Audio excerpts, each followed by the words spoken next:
The grand chamber was silent, an ocean of dark suits and stern faces.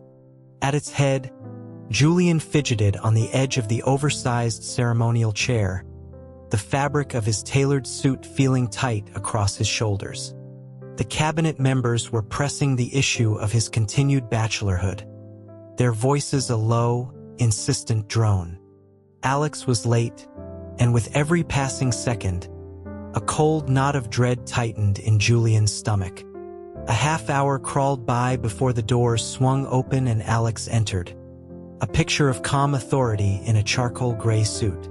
Julian practically leaped from his seat, grabbing Alex's arm and pulling him toward the chair, seeking refuge behind his imposing frame. He gestured weakly, telling the assembled officials to direct their concerns to his regent. Suddenly, the room was filled with the rustle of fabric as every cabinet member dropped to one knee. An astonished murmur rippled through the chamber. "Absolutely not, Mr. President," one of them choked out. Confused, Julian looked to his side. Alex had turned to him, his expression unreadable, and executed a short, formal bow. He then told Julian that he had a proposal of his own. Alex would marry him. Julian stared, his mind refusing to process the words. What? Julian had a crippling social phobia, a fact that made his presidency a daily exercise in terror. He was never meant for this role. His brothers, ruthless and ambitious, had politically eviscerated one another until only he, the quiet, unassuming one, was left. Before his death, the former president had made Alex, Julian's childhood friend and academic companion, promise to watch over him. Julian knew he was ill-equipped to lead, but he had Alex. He had seen Alex's brilliance and capability since they were boys and had clung to him ever since. His inauguration was as much Alex's ascension as his own, cementing his friend's position as the most powerful man in the country, second only to the president himself. During his first cabinet meeting, the sight of the expectant faces had made Julian's legs tremble. They had bombarded him with reports on border skirmishes, the national deficit, and the former president's legislative loose ends. He felt as though he were drowning in their words. He had resorted to clutching the sleeve of Alex's jacket, whispering a frantic order for Alex to handle it. And Alex had, with a few concise, insightful sentences, he had addressed every issue, pacifying the veteran politicians with an ease that bordered on miraculous. If Julian wasn't the president, he would have applauded. With Alex by his side, his phobia was manageable. That evening, Julian arranged for a private dinner with Alex in the residence. He kept piling perfectly seared filet mignon onto Alex's plate, insisting that his friend needed to maintain his strength with all the work he was doing. Alex eventually set down his fork, his gaze gentle but firm. He explained that he could not always be Julian's voice, that a president over time had to learn to speak for himself. A sudden panic seized Julian. He blurted out that Alex couldn't possibly be thinking of leaving him. He confessed how the stony faces of the cabinet secretaries terrified him, how he had no grand ambitions or political acumen. He admitted that, were it not for Alex, he would have rejected the presidency outright. His only real desire was to live quietly somewhere remote, far from the crushing weight of public scrutiny. He couldn't face large groups of people without his voice cracking, knowing they were mocking him behind his back. Alex listened patiently before responding that such talk was unbecoming of his office. Julian, desperate, demanded a promise that Alex would never leave him. Alex hesitated, remarking that a lifetime was a long time. Julian amended his request, asking him to stay at least for the duration of his term. After a moment, Alex consented. He stood tall and straight, taking a slow sip of his whiskey, the picture of composure. It seemed nothing could ever bend his will or bow his head. As the night wore on, they talked about everything from their shared past to their hopes for the country's future. Their conversation as easy and familiar as it had always been. Away from the formality of the government halls, Alex seemed to shed a layer of his public stoicism, a warmth creeping into his eyes that Julian found deeply reassuring. Lost in thought, Julian found himself staring. Alex noticed, a wry smile touching his lips as he asked if there was something on his face. Julian, feeling the warmth of the whiskey, replied honestly that Alex was remarkably handsome. He leaned back, musing that it was no wonder every eligible person in the capital seemed to be in love with him. He added that if he were built differently, he might have been swayed himself, unlike his own reputation as being frail and lacking vitality. Alex's eyes darkened, an unfamiliar emotion swirling in their depths. The next words tumbled from Julian's mouth before he could stop them. He asked Alex what he thought of him. Alex's long fingers paused on his glass. He looked at Julian, his expression unreadable, and asked what he meant. Julian gestured to himself, repeating the question. Alex's reply was politically correct. He stated that as the president, Julian was, of course, held in the highest regard. A wave of self-pity washed over Julian. He murmured that he knew the truth, that he was timid, insecure, and unfit to lead, but he didn't know who else could take the burden. Alex's brow, which had been furrowed, suddenly relaxed. A small, self-deprecating laugh escaped him as he realized this was the root of Julian's question. He noted that Julian seemed to have forgotten he wasn't always this way, but that certain events had changed him, and he couldn't be blamed for it. The mention of the past made Julian's eyes well up. He downed 3 quick glasses of whiskey, the alcohol loosening his tongue. He began reciting a half-remembered poem before collapsing into tears against Alex's shoulder, sobbing about how he couldn't manage without him. Suddenly, Alex's hand closed around his wrist. His skin was cool, but his gaze was scorching. He assured Julian he would not leave him. The room began to spin. Julian tried to stand but staggered, nearly falling. Alex caught him instantly. Julian sagged against his friend's shoulder, his mind hazily registering its solidness.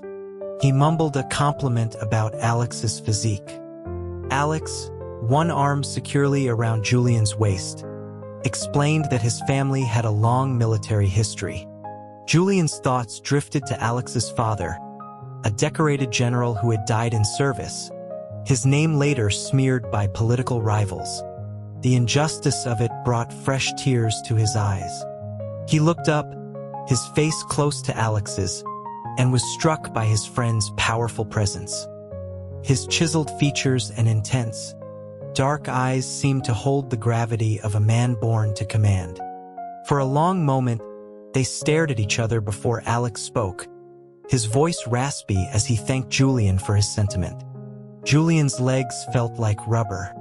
Alex noted that he was drunk and offered to help him back to his room. The thought of the president being carried to bed by his regent was a potential scandal Julian wanted to avoid. But before he could protest, Alex swept him up into his arms. He felt impossibly small and light. He buried his face in his hands, begging Alex to use the service corridors so no one would see. Alex's influence made the old guard of the cabinet deeply envious. They frequently attempted to corner Julian with late-night emergencies, knowing Alex would not be at the residence. The constant harassment wore Julian down until he devised what he believed to be a brilliant solution. He would have Alex move in with him. He personally went to Alex's apartment to make the proposition. Struck by the Spartan, almost lonely environment, Julian felt his resolve strengthen. He argued that living in such isolation was making Alex too reserved, and that living with him would provide companionship and liven his spirits. When Alex didn't immediately refuse, Julian pressed his case. He was thrilled when Alex finally agreed.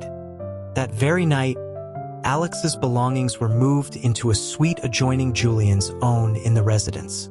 Predictably, a delegation of cabinet members appeared outside his door that evening demanding an audience. Julian looked plaintively at Alex, whispering that this was what he endured every night alone. Alex's expression hardened. A flicker of genuine sympathy crossed his face as he told Julian how sorry he was that he had been put through that. Donning a silk robe over his clothes, he stepped outside. A brief, sharp exchange of words followed, and then silence. Alex returned, his dark eyes meeting Julian's.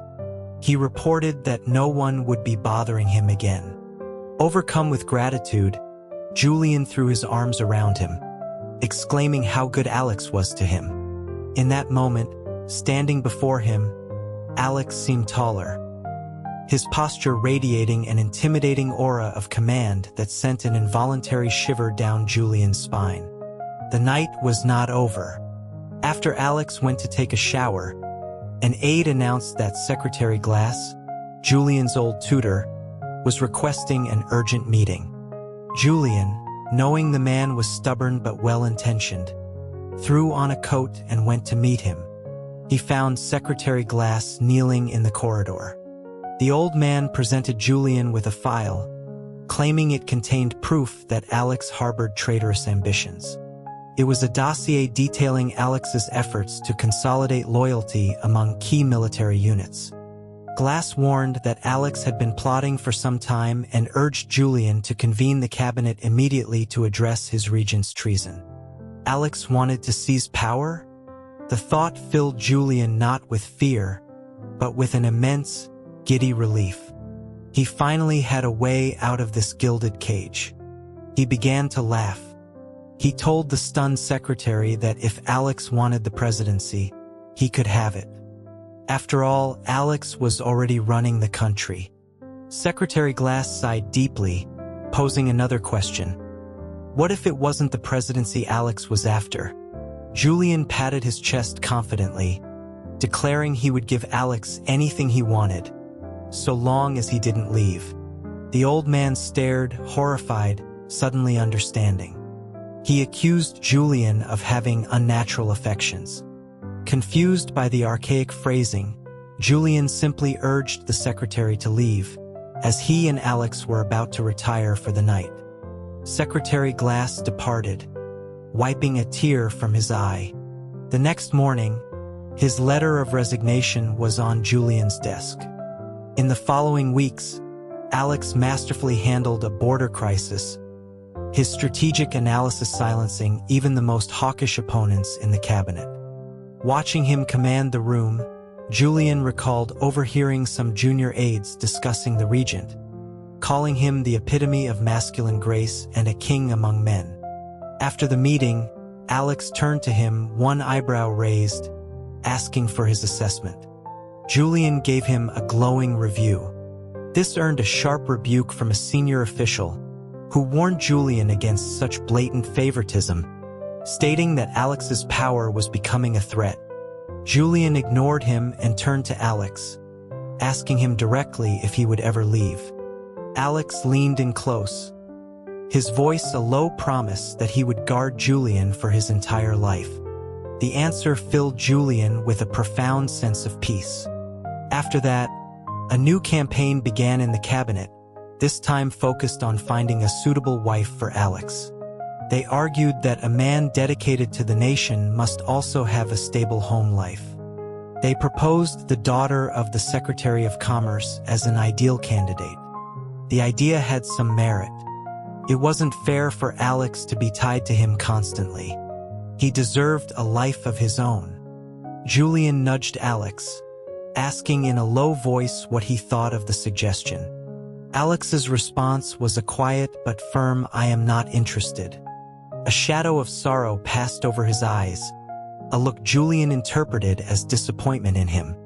Alex then stated for the room to hear that if he were to marry, his duties to his wife and family would prevent him from dedicating himself so completely to the president. The choice was clear: He could have a wife or he could have Julian. Julian quickly sided with the latter, declaring that the matter could wait.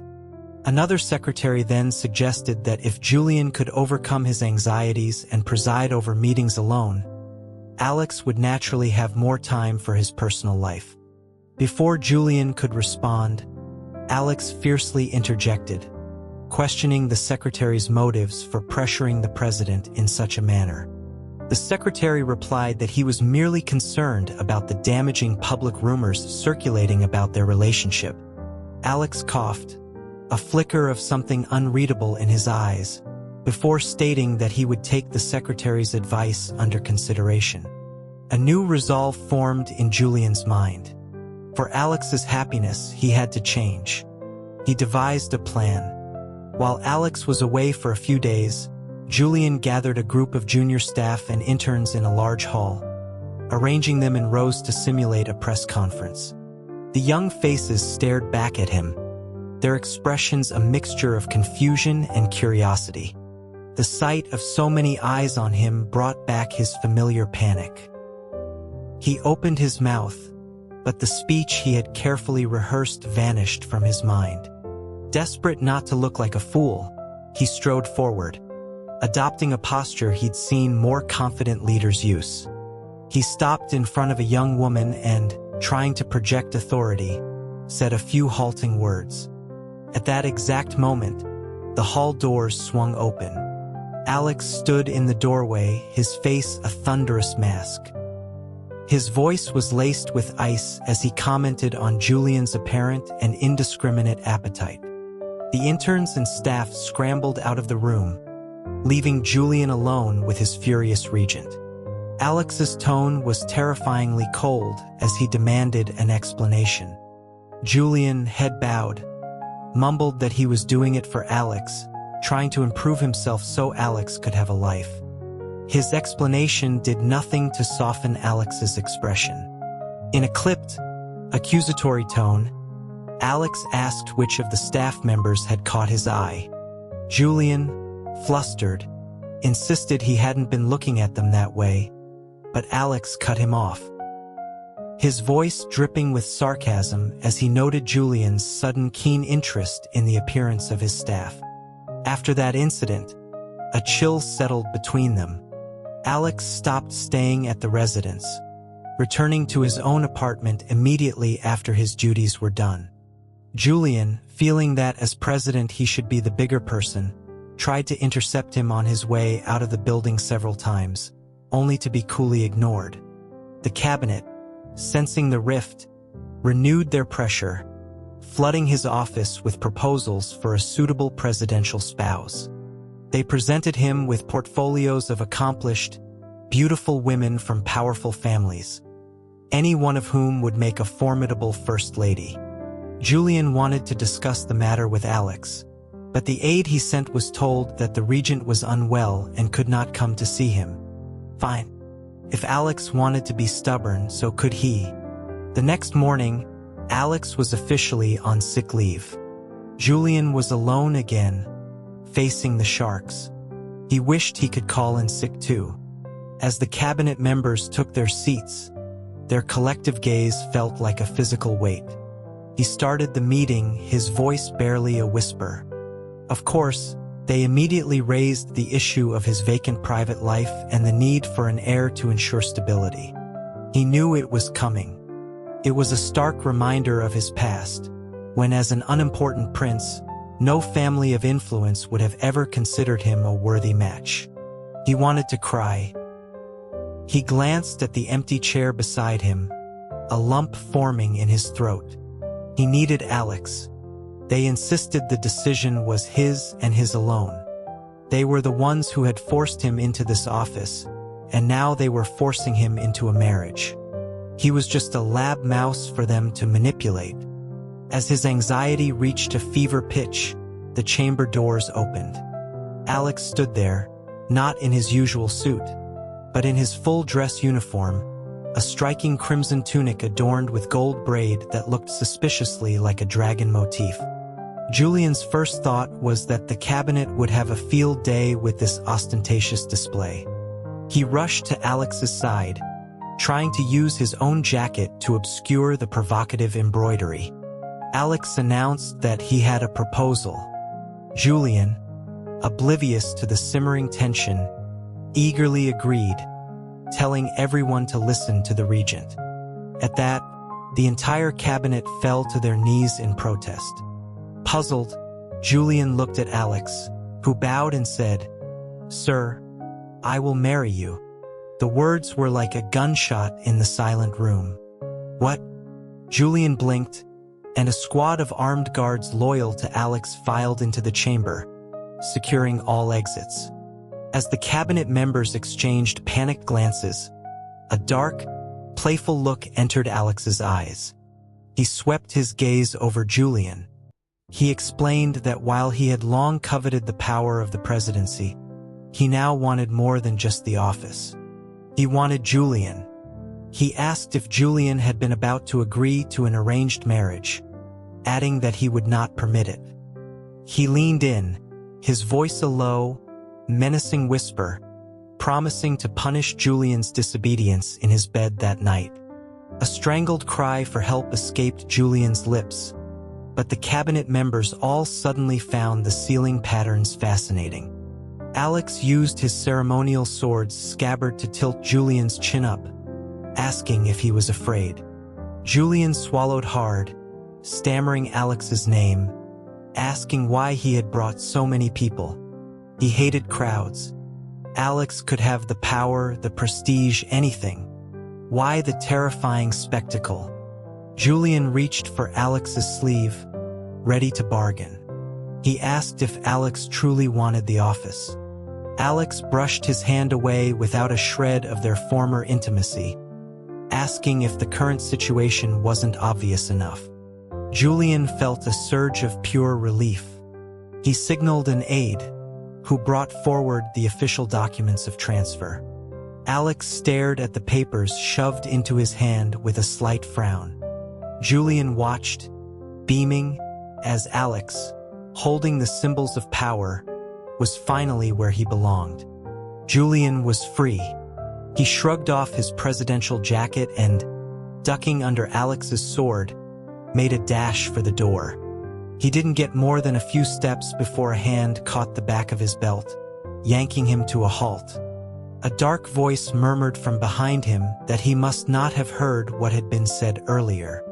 He had said he wanted Julian. Julian spun around, incredulous. He reminded Alex that they were friends, practically brothers. Alex informed him that his time for bargaining was over. Julian, desperate, told him to just kill him then. The daily stress of his duties was a fate worse than death. Now that Alex had the power, he could go without any regrets. Alex's expression shifted. He suddenly declared that if that was how Julian felt, he no longer wanted the presidency. He waved his hand, and the soldiers withdrew. He shoved the documents back into Julian's hands. Confused, Julian heard a chorus of "Long Live the President." He made another break for it, but the cabinet members, now on their feet, knelt in unison before him, blocking his path and begging him to reconsider. Alex strolled leisurely to the center of the room, casually stating that Julian couldn't escape. His only interest now was Julian himself. And if Julian refused, he would simply leave, and Julian would have to face every future crisis alone. Julian's heart hammered in his chest. A senator shouted that Alex was dangerous and could not be allowed to leave. Another vowed that his brother, a general on the frontier, would rush to the capital to save him. That would be just in time to collect his corpse, Julian thought grimly. They all begged him to think of the country. He gritted his teeth. A good leader knew when to compromise. He would deal with Alex later. He asked what his terms were. Alex's request was simple. He wished for Julian to share his chambers with him, day and night. That was it? After all the drama, he just wanted a roommate? Julian readily agreed. The cabinet erupted, with Secretary Glass's replacement pleading with Julian to reconsider. shouting that the regent's aim was to compromise his integrity. Alex just smiled. He reminded them that a president's word is his bond, and if any of them had an issue, they were welcome to take it up with him personally. That night, sharing a bed, Julian felt something was wrong. He turned over and was met with the sight of Alex's bare, muscular chest. He asked why Alex slept without a shirt. Alex rolled over to face him, his gaze slowly drifting downwards. Julian instinctively covered himself. Alex asked what he was thinking. Julian retorted that after Alex's dramatic pronouncements earlier, his imagination was naturally running wild. Alex's expression softened. He explained that he just wanted them to be close, like when they were children. Alex had been his companion since they were assigned to study together as boys. Alex, from a family of soldiers, had always dreamed of a military career, so different from Julian, who was content with mediocrity. Yet they had been inseparable. When the other children in the compound treated Julian poorly because of his mother's disgraced status, he would sneak out to see Alex, and they would stay up all night talking. Alex had always protected him, stood up for him. He admitted that since his family's tragedy, he had never slept soundly, except when Julian was near. The mention of his family brought a wave of sorrow to Alex's face. He owed his life to Julian, who had passionately defended him before the former president when his family was purged. Julian noticed the jagged scar on Alex's side, a remnant from a riding accident when they were teenagers. Alex had thrown himself between Julian and the hard ground, taking the brunt of the fall. The injury still ached in bad weather. Julian had sworn then that he would grant Alex any request he ever made. He reached out and gently touched the scar, asking if it still bothered him. Alex stiffened, pulling the covers up. He said it was much better now. To Julian's surprise, a faint blush colored Alex's cheeks. He asked Alex if he would have really gone through with the coup if he had said no. Alex's hand came up to brush a strand of hair from Julian's face as he asked what he thought. Julian admitted he didn't think he would have. Alex's warm breath ghosted against his neck as he whispered that if Julian believed it, then it was true. The next day, Julian's younger sister, Amelia, returned to the capital. She was a whirlwind of energy, immediately teasing him about his new living arrangement with Alex. She had brought them gifts, 2 copies of a luridly covered novel. Julian flipped one open and was met with an explicit illustration of 2 men entwined. He snapped it shut, horrified. Amelia just laughed, telling him not to be so shy. It was her own work, her latest bestseller. She revealed that all the profits, minus her commission, went directly into the national treasury. Before Julian could fully process his sister writing pornography for the good of the state, she was gone, off to find Alex and give him his copy. Later that evening, Alex returned to their chambers. Julian cautiously asked if he had received Amelia's gift. He had. Julian advised him not to read it. Alex, however, pulled out the book, The General's Secret President, and read a particularly flowery passage aloud about a king neglecting his morning duties for a night of passion. A long, heavy silence followed. Finally, Alex turned to him, his throat working, and remarked that the protagonist seemed rather similar to Julian. A hot flush crept up Julian's neck. He insisted it was just fiction. Alex moved closer, his voice a low murmur as he noted Julian's flushed cheeks and rapid breathing. His large hand came to rest on Julian's waist, commenting on its softness. A strange, unnerving thought entered Julian's mind. What if Amelia and the old secretary were right? An urgent knock at the door shattered the moment. It was an aide, announcing the cabinet was requesting an emergency session. It was about the border. The 2 men dressed quickly. The news was bad. A neighboring state had launched a full-scale invasion, and their forces were suffering heavy losses. The military was in disarray, with no clear commander to lead the defense. Alex immediately volunteered. He was the most qualified person for the job. Even though the thought of him leaving filled Julian with dread, he saw the unwavering resolve in Alex's eyes and understood. Alex belonged on a battlefield, not in a council room. He promised Alex that when he returned victorious, he would officially clear his family's name. Alex departed that very night. With Alex gone, the old turmoil returned. The cabinet, sensing weakness, began to plot. They suggested that this was Julian's chance to break free, to consolidate power by accidentally mismanaging the war effort. They hinted that if Alex returned a war hero, his popularity would eclipse Julian's completely. They urged him to remove the threat for the sake of the nation's stability. He could let supply lines falter, let Alex fall in battle. Then he would be truly free. Julian was disgusted. To save his own skin, they wanted him to sacrifice the one person he trusted, the man defending their country. He dismissed the meeting. Alone, he reflected on how much he had relied on Alex. Now, these same men were pressuring him to commit a traitorous murder. Perhaps he was the one who deserved to die on the battlefield. The presidency should have been Alex's from the start. His aide, Mark, gently draped a coat over his shoulders, observing that even though Julian was terrified without the regent, he had still faced the cabinet and held his ground.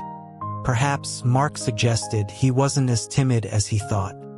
Julian's mind drifted back to his childhood. He hadn't always been this way. But a traumatic incident, being falsely accused by his younger brother and publicly humiliated by his father, had shattered his confidence, leaving him with a deep-seated fear of judgment. Sleep offered no escape. His nights were plagued with worry for Alex. Then, the news he had been dreading arrived. A late-night dispatch from the front lines reported a devastating defeat. Alex's forces were routed, casualties were immense, and they were pleading for supplies. Supplies that Julian knew should have already arrived. A cold rage washed over him. He summoned the cabinet and discovered their treachery. They had conspired to withhold the grain and munitions shipments. Furious, Julian stormed to the national granary, ordered it opened, and declared that he was going to the front himself. They protested, but he physically shoved one of the secretaries aside, shouting that he was done being their puppet president. His final order was to give the war effort everything it needed. As his convoy prepared to leave, Mark rushed to his side, pleading with him not to go. He had no combat experience. It was a suicide mission. But Julian's mind was made up. He would rather die a soldier than live as an impotent ruler. When he reached the military camp at the border, he found Alex, covered in dust and grime, his face grim but unbroken. The soldiers saw Julian first, their weary faces lighting up with hope. Alex turned, his eyes widening in disbelief. Julian simply stated that where the regent was, the president would be also. With fresh supplies and a surge in morale from Julian's presence, they launched a counterattack. The tide turned. Dust settled over a victorious battlefield. The ride back to camp was triumphant. That night, at the celebration feast, Julian saw Alex smile more broadly and openly than he ever had before. Alex told him that the country he wished to protect was now safe. Julian then asked Alex what he wanted for himself. Alex's gaze was steady as he replied that his wish remained unchanged. It was only Julian. Julian looked out beyond the firelight. He told Alex that on his journey to the front, he had met one of his exiled brothers, a man now humbled and wise. He would be a better leader. He wanted Alex to be free to pursue his own destiny as the great general he was meant to be. riding into battle under open skies, just as he had described in his childhood dreams. Julian took Alex's calloused hand in his own. He finally understood his own heart. The power, the presidency, none of it mattered. All he had ever really wanted was Alex.